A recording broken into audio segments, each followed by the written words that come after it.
going back to understanding the power of the community, I was looking up some numbers, and I think your audience would appreciate this. Today's Hispanic community is 19% of the total U.S. population. Based on the last census, it accounted for 51% of all new population growth. And as marketers and business leaders, we understand the importance of population growth to drive consumption. 58% of the Hispanic population is under the age of 34.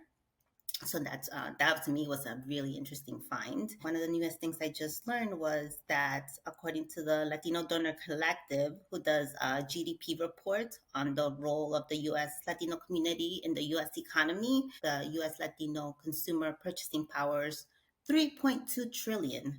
So if we were to put that in country GDP, it would be the fifth largest economy.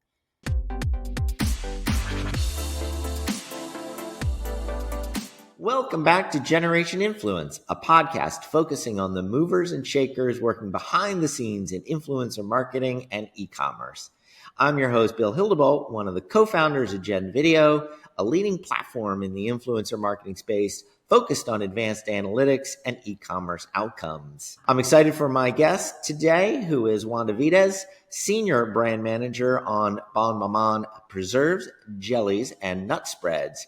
You know this brand. It's the one in the grocery store with the simple white label and cursive handwriting that looks so homemade. You think the grocery store must have cut a side deal with the local farmers market. And it tastes the same way. Sorry, folks. I've got news for you. The brand is actually owned by an international company called the Andros Group. We'll come back to that. Wanda, let's start by having you tell the listeners a bit about yourself and your background. Sure. Thanks for having me. So after getting my MBA at U of M, go blue, always have to shout that out. I started what I say my brand career at P&G, where I ran US Hispanic Marketing and oral care, and then did work on Crest toothpaste. After that, I went to RB, working on the French's and Frank's RedHot categories, and also working particularly in Latin America, our expansion strategy there, and then transitioned over to the flagship French's iconic yellow mustard in the US. Then my career kind of took a shift, focusing more on the U.S. domestic consumer. I did some e-commerce innovation at RB, and then transitioned my career over to LG, trying to be in a different space, try consumer electronics after some time in the traditional CPG space. And that's where I met gen.video, working in the emerging categories of small appliances, so vacuums, air purifiers, air conditioners. And now my heart's always been in CPG. I just love the space. So now I'm back in food at Andros Group under the brand Bon Maman. All right. So first of all, I noticed you really like companies with 2-letter names or acronyms, but now you branched out to a company that's got a full word as their name. So I'll have to come back to that as well. Seriously, what a great list of companies to work for. And let's start at the very first one. You're one of several people we've had on the show, kind of not surprisingly, whose first corporate experience was at P&G. Do you think they remain the ultimate CPG training ground? And what's one thing you learned there that has never left you? Yeah, there's definitely something to be said about being brought up in such a traditional school. I think that the company still does a really good job at keeping itself within the industry and its brands. As one of the leaders in the consumer product space. Earlier this year, they had their innovation summit called Signal, which was open to non-P&Gers as well via live webcast. So I think that they also do things and have platforms to demonstrate their knowledge within the CPG space. So yes, definitely. As far as one thing that stayed with me, I'll call it audience serving messaging.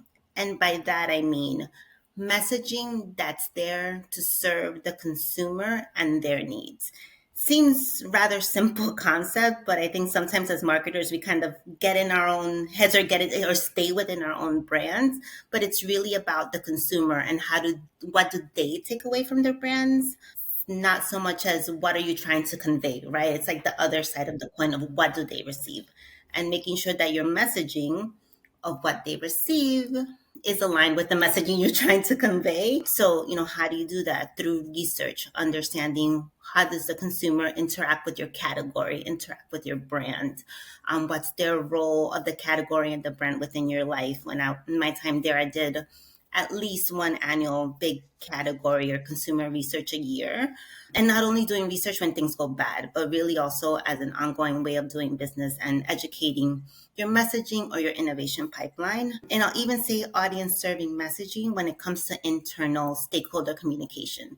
So how am I when I'm talking to my stakeholders and relaying information in a way that my leadership will understand? So that's always something that's really stuck with me. I love that. So there's two things that I want to unpack there that I think are really, they're fundamental, but I think they're also profound. And so the first is this idea of, starting with the audience. And it literally takes me back to like seventh grade and seventh grade English class, where we were first learning to write, and we had to read this book that I don't know if they still read this book or use this book in English classes today. I feel like it's been overtaken by other tools, but it was Strunk and White, how to write a paper, how to write a novel, how to write. And it was, the very first thing was, understand your reader. This isn't about you. This is about the reader. And as a very egocentric seventh grader, that Yeah. was so Oh, profound to me. as an egocentric marketer, right? Like that's because we all love our brands and we love our products, and we want to say, shout everything about the rooftops about them, but it really isn't about you. It's about the consumer. And it's so funny that you mentioned writing, because also one of the things that stuck out with me from process and formal education at P&G was a class that they called Leadership on Paper, and it really talked about how do you convey information in writing in a succinct way. And I think that even more so in this age of limited character limits is even more important of succinctly and clearly articulating thoughts. I love that. Yeah, that's true. I actually, so I interned at P&G. I don't think I've ever talked about this on the show, funny enough, for all the people that Yeah, I've all of interviewed that work at you. P&G. I interned there between my first and second year of business school. And I definitely had a very high opinion of myself as a great writer. And I remember writing my first memo at P&G, and it just came back. It was like the equivalent of an F, from your high school teacher coming back like, you just don't know how to write, at least not in the P&G way. And it was all about Yeah. being succinct and to the point, which definitely, even to this day, is not my strong suit. So, so that is great. Thank you for bringing that back for me. You're Um, unlocking those memories there. yeah, you definitely, you're unlocking a lot for me. I might have to go see my therapist after this. So the other thing you mentioned, right up front, was the whole focus on research, because that's the other thing is, again, not only thinking about who your reader or your listener is when we think about marketing, but then not putting your own biases onto them, right? Not being a focus group of one, but actually having the research to back it up. So another big part of what makes P&G so great is that sort of discipline of walking through step by step by step.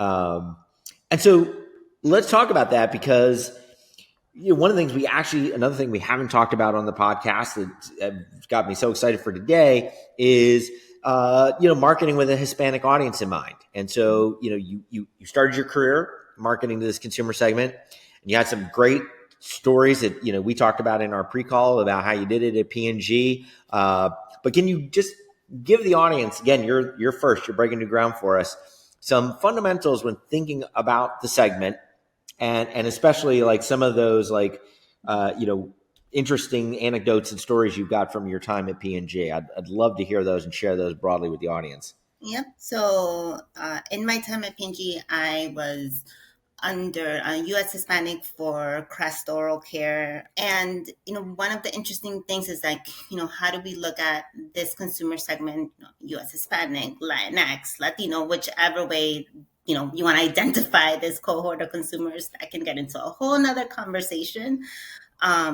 But one is, I really do admire that the company at that time had had identified the sub-segment of consumers as a place of growth. I think that it's some, even, fast forward years now, some companies and businesses are now starting to understand it even more.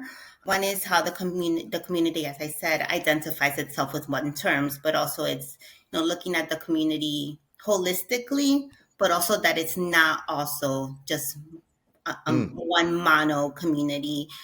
yep. There are subtleties within each of the different sub segments, or countries of origin in the community. So I think that that's something that makes it sometimes difficult for companies to understand if they don't have people of the community having a seat at the table. I think that that's really important in understanding the subtleties.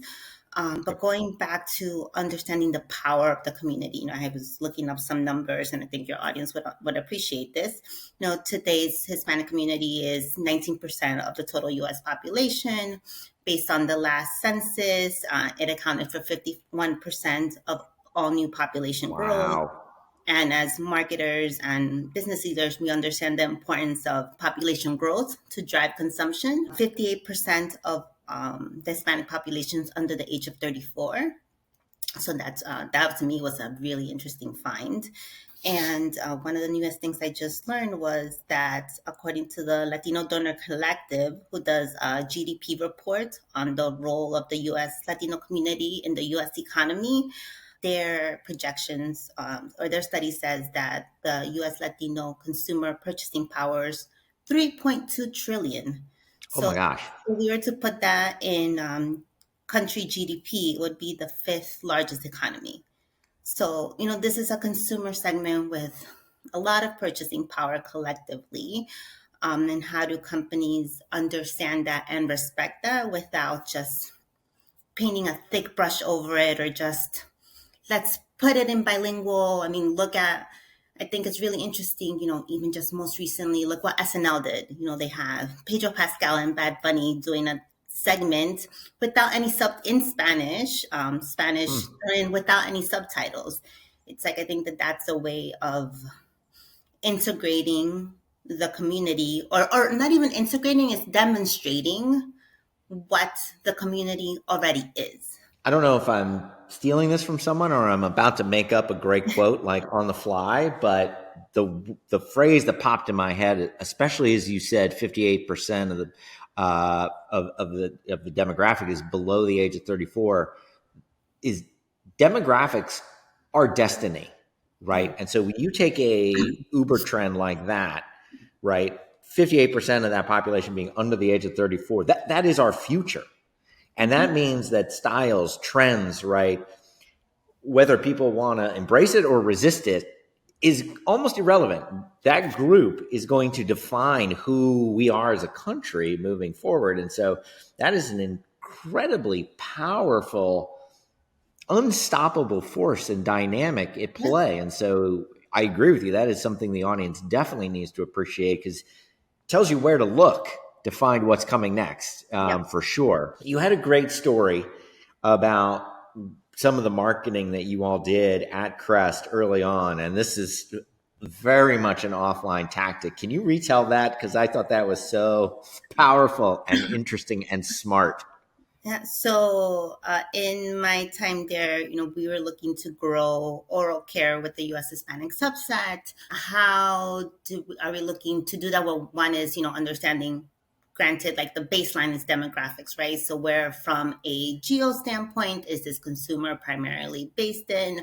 Of course, we identified Los Angeles area. Also, as a marketer, I always think, how do you disrupt the consumer without annoying them, right? You want to disrupt day to day, but without being annoying. Now, online and offline, and we try to really offline tactic of going into consulates. If you've ever been in a consulate, it's like being at a DMV, but like worse, because you're just sitting there for hours and hours on end. So we went to consulates and had really tabling on and educating the consumer on oral care. What was really interesting about that also was that I had partnered with a professional division on running a study on what was the state of oral care in the US. And it found that US Hispanics were among the worst of having bad oral health care. And Mm. why was that important? Aside from general health, is also, the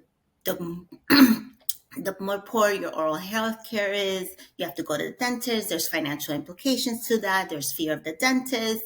So the more preventative or more maintenance you have in your oral care, the better it is in the long run. So we literally did tabling in these consulates in LA. Also, based on research, when we went to at homes with consumers, we identified, we'd ask people, hey, bring your toothpaste, and they'd bring, they bring the red over, and then they bring Crest for their kids. And we're like, so you buy the red for you, but you're buying Crest for your kids. Like, yeah, because Crest is the best. So they're willing to spend more on the better toothpaste for their kids. So Wow.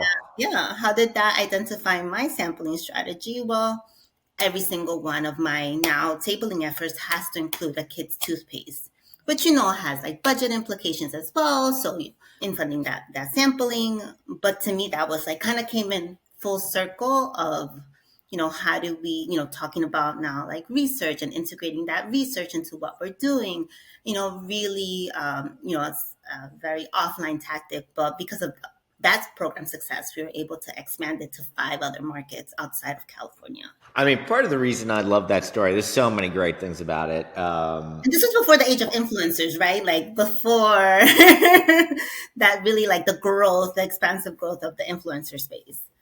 Oh, absolutely. And again, one of the things I love about that story is you are catching people at a moment in their life that, as you say, on one hand is a painful, like bureaucratic exercise, like going to the DMV.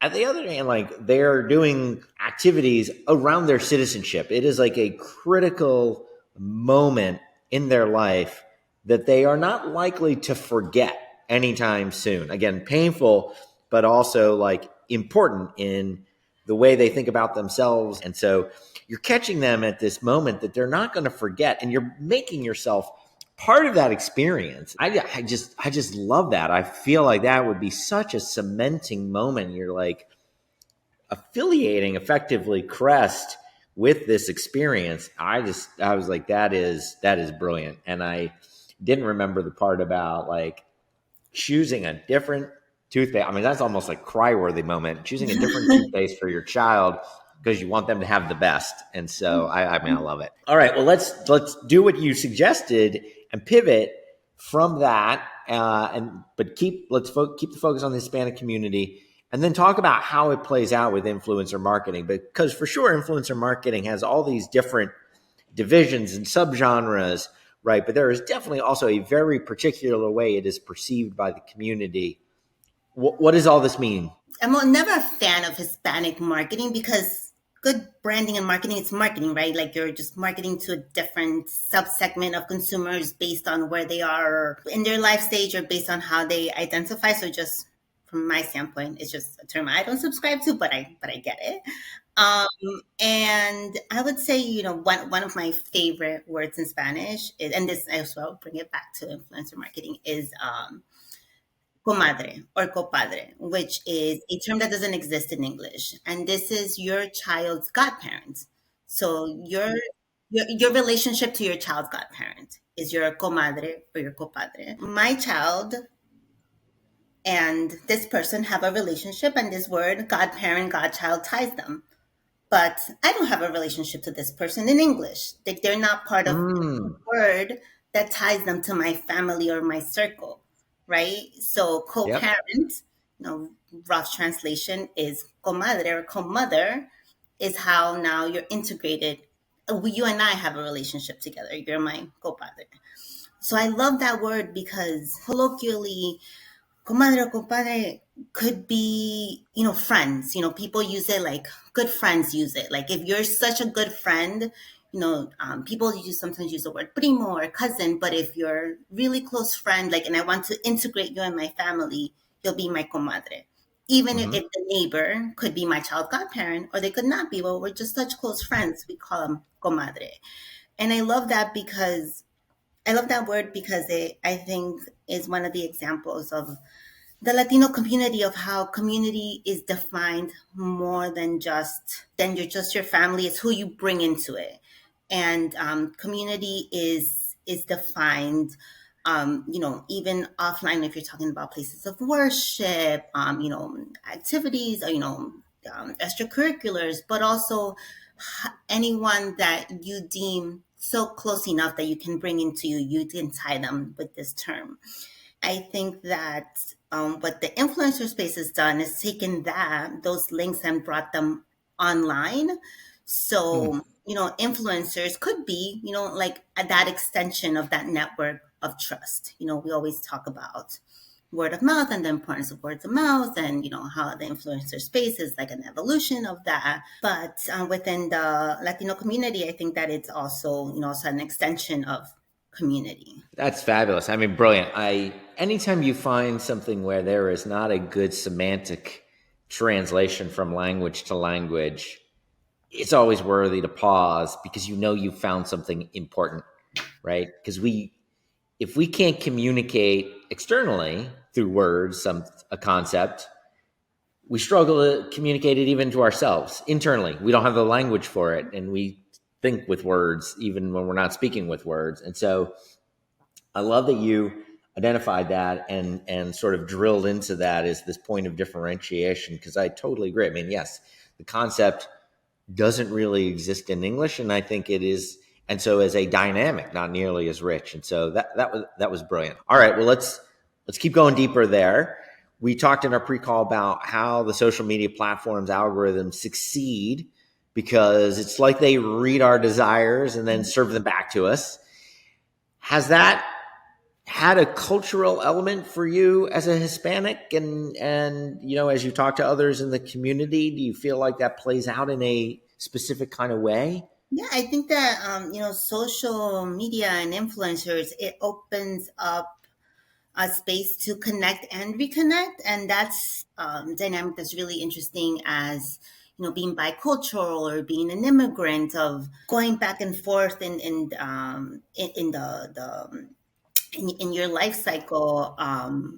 But when I talk about reconnection, things like, food as and being in the food space, right? Food as an element of culture. And how do I make those recipes that my mom or my abuela used to make?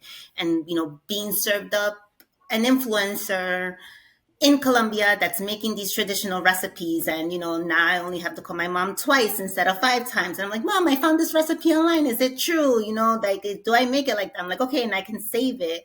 So I think that that is really, really, I think that that's something that just even more recently, as in my experience been with social media and influencers, of, well, it's not just about the geospace of the US, but being able to reconnect with elements of quote unquote, like back home. When we had our pre-call, you threw out this counter example about Germans from Ohio, which actually is my heritage, and so it was interesting because I was reflecting on that, and I was like, huh. Well, I don't get served a lot of recipes for sauerbraten or other German potato, or German potato salad, or other things that I sort of occasionally grew up with in my family, and it's let alone, by the way, the ubiquitous Jello with marshmallows that we get served in Midwestern family reunions. It's probably a good thing nobody's putting those recipes online, although I'm sure they're there somewhere.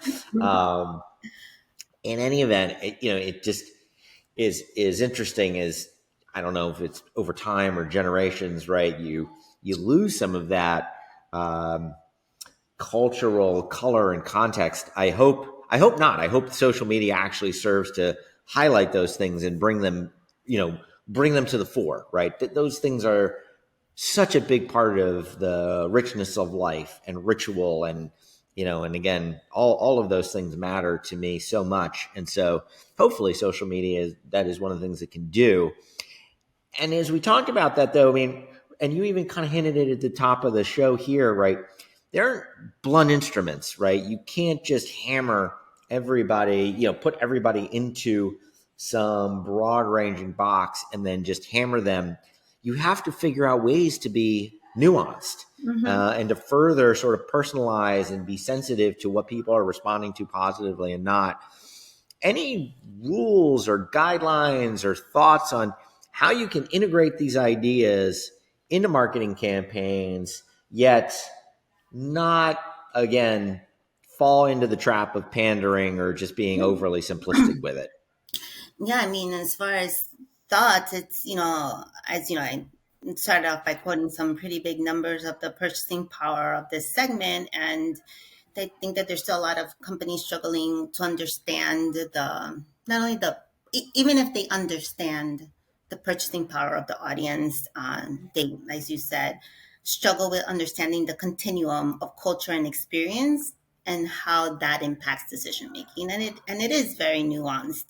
And it also really starts with who's at the table when these decisions are being made, right? Despite all the numbers that we're quoting, less than 5% of board seats or C-suites are Latinos, right? When we dig even deeper by gender, 1% of seats in Fortune 500 boards are Latino women.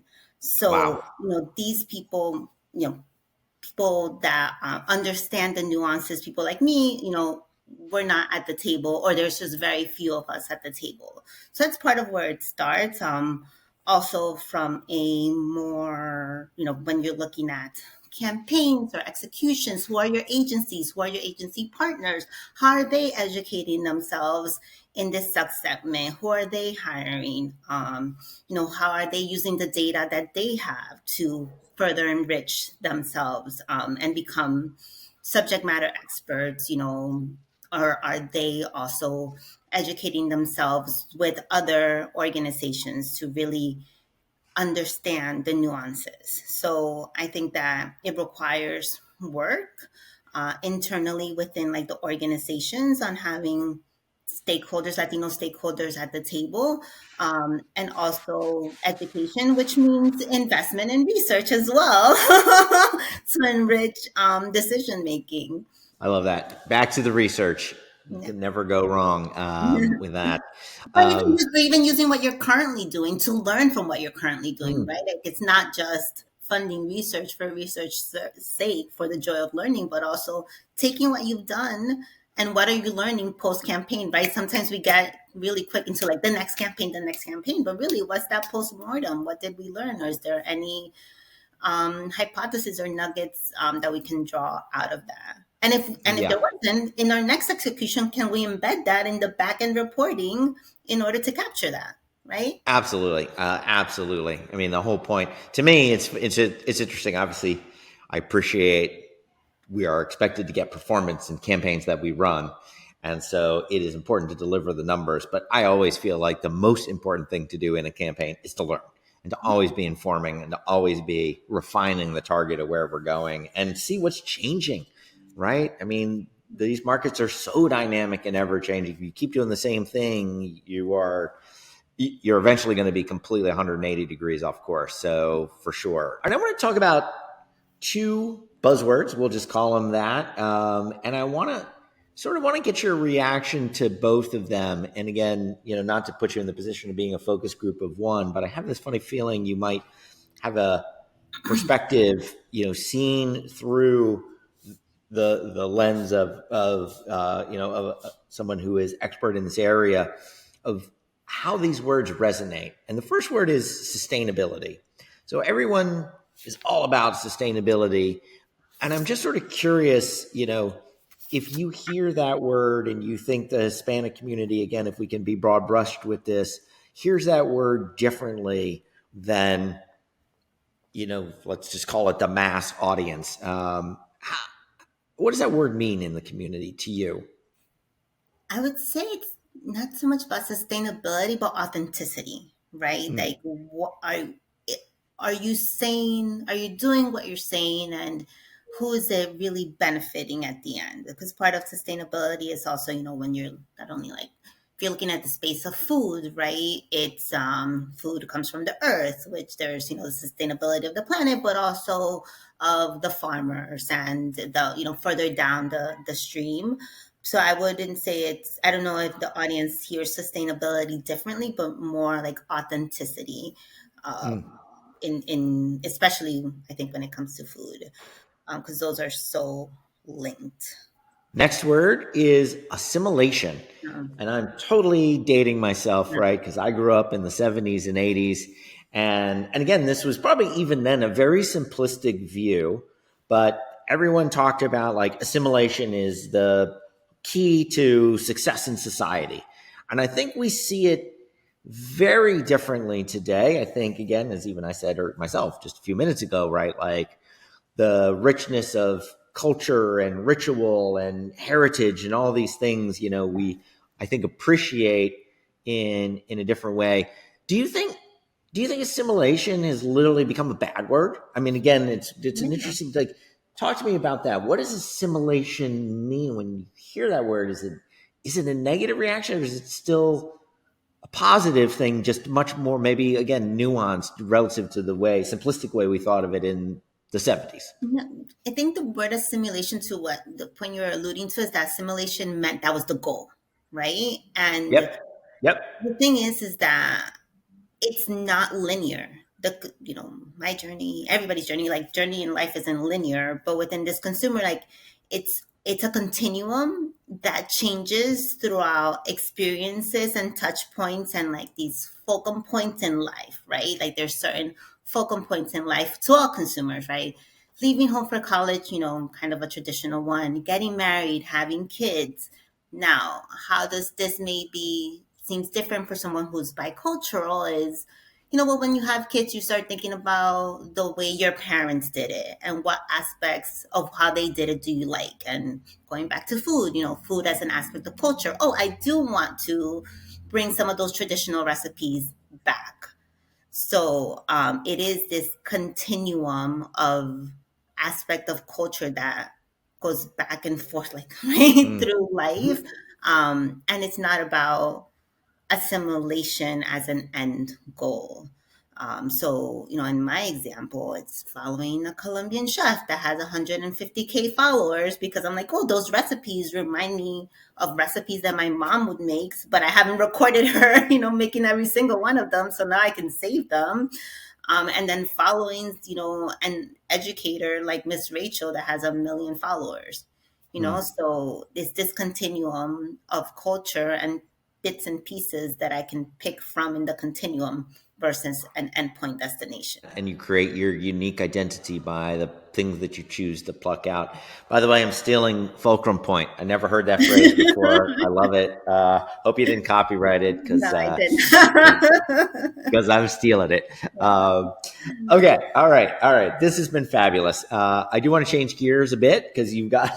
It's in some ways we haven't gone past P and Oh, G, oh, gotcha. and you've had a rich, wonderful career doing a lot of things. So let's get back to that. Yeah. And we got to get a gen.video commercial in here somewhere. So tell us about your time at LG and how you leveraged influencers. Yeah. So in my time in LG, I worked on a really great category, which was small appliances. LG known for televisions and washer dryers. I was in the segment of small appliances, which included vacuums, air purifiers, air conditioners, and was really great about that. Especially working in the in the influencer space, it's kind of easier to try out something like an air purifier or a vacuum than a big, like refrigerator, and showing the value and utility of it.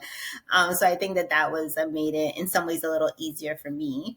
One of the challenges, of course, is when you're in a smaller category or subsegment of the category of home appliances is budgets, right?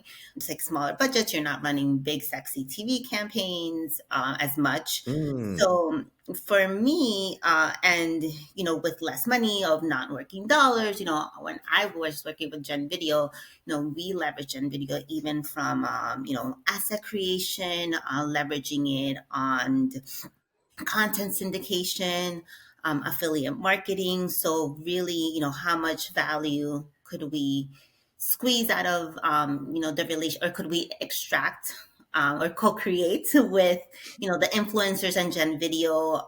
So I really love that because one piece of asset that I had the rights to for a year not only did I have it in social organically, could put, but also use it in my emails and use it in my product pages.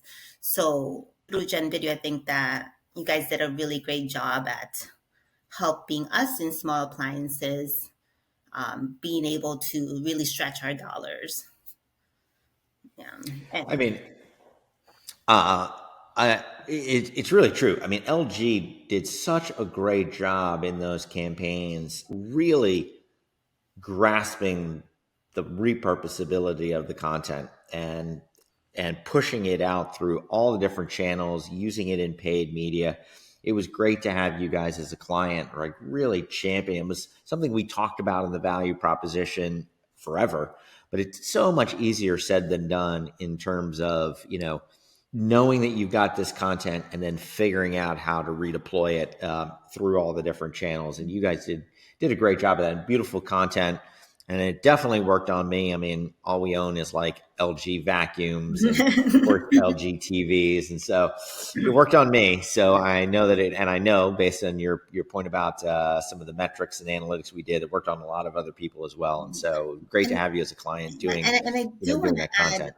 also, activating quickly and the importance of that. And I think Gen Video really did a great job at that. Unfortunately, with the wildfires that we saw, I think it was like 2 years ago, and the increased focus on air quality. Well, how can LG air purifiers be there as a solution to consumers? The air purifier category is really underdeveloped in the U.S. versus other countries, Market. Yeah. other markets, certain geographic, like California understands, and Georgia understands air quality more because of either wildfires, pollution, or allergens, but it really still is an underdeveloped category. But with the wildfires, there was a national awareness of air quality overall. So how could we activate quickly, to be there with messaging? And that was something that I really loved working with Gen Video on, was the ability to activate quickly, and the back end reporting and understanding ROI. Like I love data and I love reporting. So that was always kind of fun to dig into the back end of it. Love it. Well, appreciate that compliment. Yeah, we have long found that being able to move quickly in marketing is so critical. And, there's part of you that thinks that, well, influencers might be really slow. You got to go find them, you got to recruit them, brief them, et cetera, get them the product. But done well, you can snap through it faster than you can do lots of other types of content. And so wonderful, that you recognize that and that worked out for you, because I agree. That is definitely a powerful value driver in the influencer marketing space when done well. Mm-hmm. All right. Well, this is great. Now you are at Bon Maman. I do want to tell the audience this sort of funny story of this awkward moment in our pre-call with like, yo, you completely fooled me. Like, I thought the product was locally produced. I was probably on my third jar before I was like, wait a second, is this a national brand? And so, there was this moment where I was like, whoa, the marketing like really got me. And I thought I was like giving you a compliment, and you sort of were staring at me and visibly annoyed. And so, can you share with the audience, like, what was so annoying about me thinking I paid you this big compliment? I really have a bad poker face. But saying, "Wow, this is a really great product," it's like, "Yes, you really got me." I'm like, "Wait, what do you mean we got you?" Like, no, it's no, it's really true. Like what brand does, I don't think that sometimes maybe we get as marketers and brand leaders, like there's this not bad connotation on branding. It's like branding is to mask who you are. No, like great branding demonstrates and amplifies and showcases who your brand is. So for us in Bon Maman, the packaging is supposed to, and the labeling and the script is meant to convey that. That is meant to convey almost as if made almost as if you made it, as good as if you would have made it yourself, right?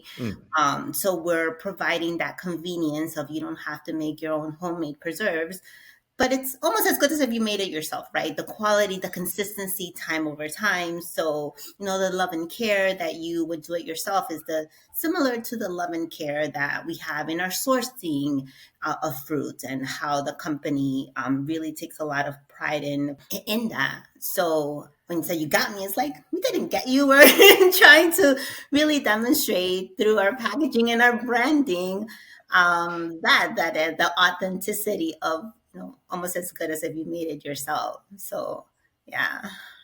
No, that's great. I love it and I get it. And honestly, it takes us back to the beginning of the call where it was like understand your audience, understand how they're going to receive it, and then but be true to that. Be true to yourself, be true to your brand. So I love it and I learned something in the exchange as well. And so I mean again, it's the authenticity that you also talked about. So we've really done a good job kind of tying things together and others online. So Mayur Gupta is another CMO guy. I think he's at a crypto company today, but he's worked at some big CPG companies. And I remember him blogging about the same idea on LinkedIn. That your brand story's got to be true to your product. Like the best marketing in the world is ultimately going to fail if it takes the product or the brand somewhere that isn't authentic. Yeah. And so what a great kind of like tying it all together.